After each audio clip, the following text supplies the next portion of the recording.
I want to talk about two things today. Firstly, if you ever wondered how a love child of its will and tasty looked like, this is it. And secondly, old school RuneScape just wouldn't feel the same if there wasn't any drama in it. They go hand in hand like peanut butter and jelly, like kids and destroying their life through TikTok, and me and not getting laid. These are the rules of life. And today is no different because we have another drama video, and this time, you guessed it, it's related to PvP. And it all started with this tweet. Bounty Hunter has been amazing, excited to see what they ended up doing with the EP system. Extremely disappointed in anyone who's been boosting though. It's super sad to see, even if you're trying to get the best gear, you're only cheating yourself. And I can attend to this 100%. I played Bounty Hunter for 5 days straight. I lost all my bank, no regrets, and the entire ecosystem is pretty much built on boosting. You have two options. You either boost for points or your opponent will make your life a living hell by griefing you until you are forced to skip them as a target. And I wasn't the only one that went through this.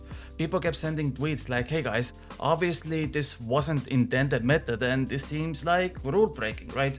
Hey Jagex, will you guys be banning boosters or selling targets under the rule 10, which is buying and selling services? Or am I wasting my time reporting them? They're making it difficult to PK, and when you refuse to buy, they run around the map and leave and come back in. And also there are clan chats like Bounty Hunter Help and so on. Mod Ash responds, I'm afraid I don't have any announcements on that, but thanks for the heads up. And not only did almost every normal player do this, most of the PKing content creators went the exact route as well. Since the prices are so incredibly high cost, it would take a normal PKer weeks to get the outfits that are firstly untradeable and secondly can only be used inside the Bounty Hunter. If you're a content creator and 2 weeks after the release you're like, guys, I finally got my Vestas longsword. Meanwhile, everyone else has already been using the weapon for days now, then nobody's gonna wanna watch your videos. And that's exactly what Odablock did. I saw Skillspecs make a Twitter post, and I'm assuming it was about me because he was too scared to say my name. But let me just say this to you, Skilly. I like to provide content, understand? I like to provide uniqueness to my stream, you understand? Uniqueness to my stream. You just sit there, deathmatch, and die everywhere in the same old, same old. Okay, so now the problem is Oda thought Skillspec's tweet was meant only towards him, because he was indeed one of those people that was boosting. But Skillspec said, hey Oda, this was not meant for you at all.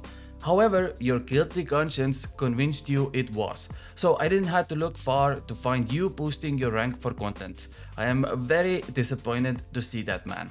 And then the engineer throws a bucket of oil into the fire and is like, surely the best picker in this game doesn't need to boost to get the new armors, right? Which, you know, as a drama connoisseur, I love it. And as an old school RuneScape player though, I also love it. To be honest, I don't understand why a bolt guy and a snake have to go head in head against each other, even though we should be looking the core problem here, which is the high cost of bounty hunter items. Let me show you. I played Bounty Hunter for 5 days and I can proudly say that about 95% of my kills were legitimate, besides a few boosts that I was kind of forced to do because I couldn't skip my targets. I have 113 Bounty Hunter points, plus a Dark Bow Imbue Scroll, which is another 100 points, plus on day 1 I kinda missed a lot of emblems because I thought you can have more than one emblem. Turns out you can't. So overall, I would say in 5 days of Bounty Hunter, I got around 250 points in total. Now, if we go to the rewards tab, there is literally nothing I can buy for 250 points right now. I could only test out the new Dark Bow, which by the way was really awesome. And yes, they did reduce points this week, but that wasn't the case last week. So this is what your average PKer experience was like. I'm not the best, I'm not the worst, I'm just average, right? And I got 250 points in 5 days. So it's been kind of clear from the start that Jagex kind of missed the mark with not only the prices, but also weapons themselves. I'm gonna give you 3 seconds to answer this. Do you know what the special attack of Suriel staff is? Okay, that was a trick question. There is no special attack, but the item itself is absolutely useless. And I have no idea how did this release at the start. Actually, I do know how it was released. You guys voted yes on these weapons without reading it through. That includes me as well, by the way. I'm just letting you know. I voted yes for the weapons because my brain was like, new content, me like. Okay. Firstly, after getting hundreds of bounty hunter points, you also have to pay 50 million GP just to activate the item. Now you would expect to get a staff that also is worth 50 million GP, right? Well, the only thing realistically you can do with this staff is that your attacks on normal spellbook are now 0.6 seconds faster. That's what you pay 50 million GP for now. Yes, there are ancient spells here, but I promise you, after fighting hundreds of people in Bounty Hunter, I saw literally 0 people who used ancient magics because Jagex disabled freezing inside the minigame. Then you have weapons like Vesta Spear.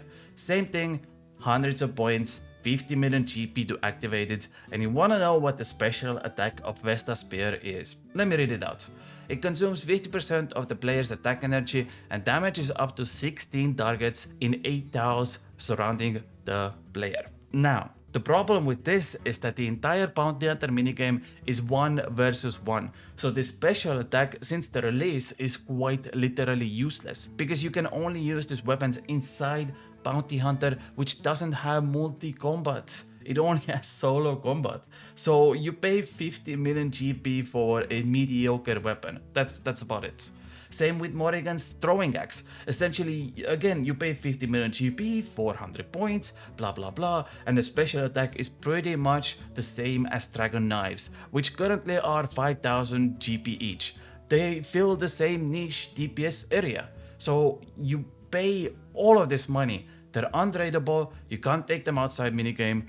That's it. The reason why this is happening is because Jagex didn't want this Bounty Hunter to fail like the previous 3 times. Yes, this minigame has failed 3 times in the past. The most famous case was a few years ago and it was a disaster.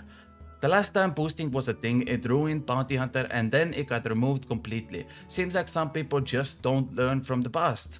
Boosting now, ruin it for everyone later. And it also showcased in this famous Torvesta video where people were making 30 million GP an hour boosting.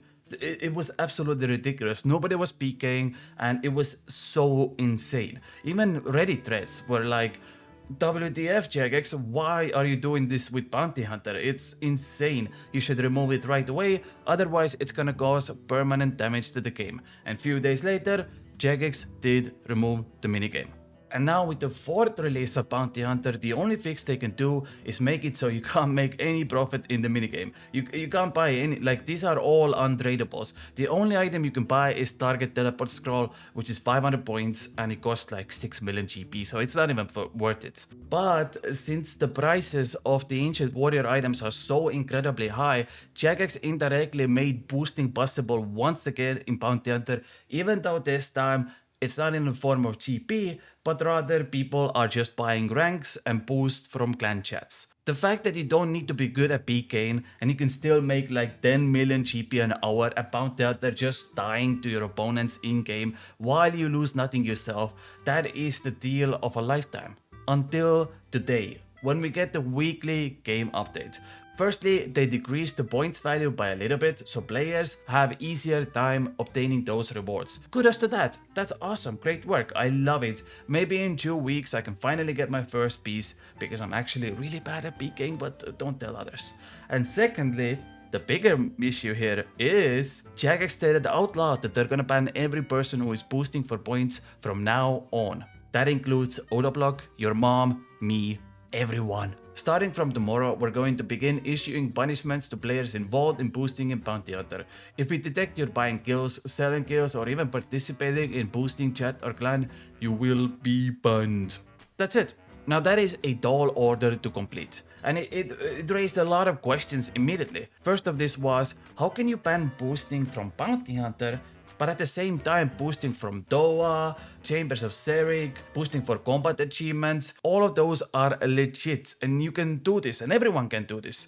And Mod Sarni replied back basically saying that, you know what, Bounty Hunter boosting impacts everyone, but if you're boosting for combat achievements, that only impacts you. And the top comment responds back saying that, hey, you can make an argument that nobody wants to wait hours to complete combat achievements themselves in legit way if most people are just using boosting services. And we can see right here, you can also set up your own boosting services right now because there is no legitimate rules against it currently. The other and the much bigger problem is how is Jagex gonna detect which players are boosting and which are not. You're gonna crack down on a minigame with untradeable items because it ruins the player experience, but solo wieldy bosses are left to be botted 24/7. I literally don't understand your thought process.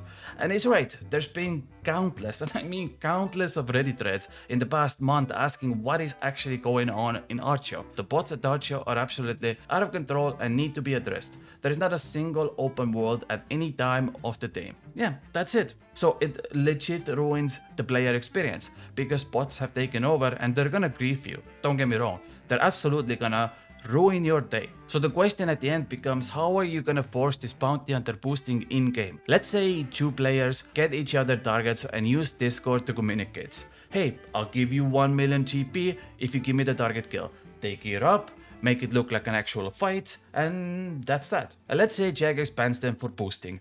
I just think there's gonna be so many false positives happening here. What if friends get each other as targets? What if it was a legit fight? What if Bounty Hunter dies down and instead of having a 30-second target, you're gonna get the target in only 10 minutes? How do you detect those things if every day you go in-game and even basic auto dog bots are still roaming the Gillenor? Like you see in my chat right now. Full AFK torso in under 90 minutes at Leech Torso Friends chats. There we go. This is a legitimate boosting service that Jagex is allowing because they're not banning these people. But few steps away, just right around here, boosting is not allowed. But here in this lobby, you can promote boosting. So it's kinda like, okay, if we're doing this, we might as well do it for everything. Okay, that's it. For me though, I'll see you all in a few days with another video. Make sure you subscribe, please. We're so close to 20,000 subscribers, please. Okay, I love you all very much. Bye, bye, love you. Let me know what you think, okay? And yeah,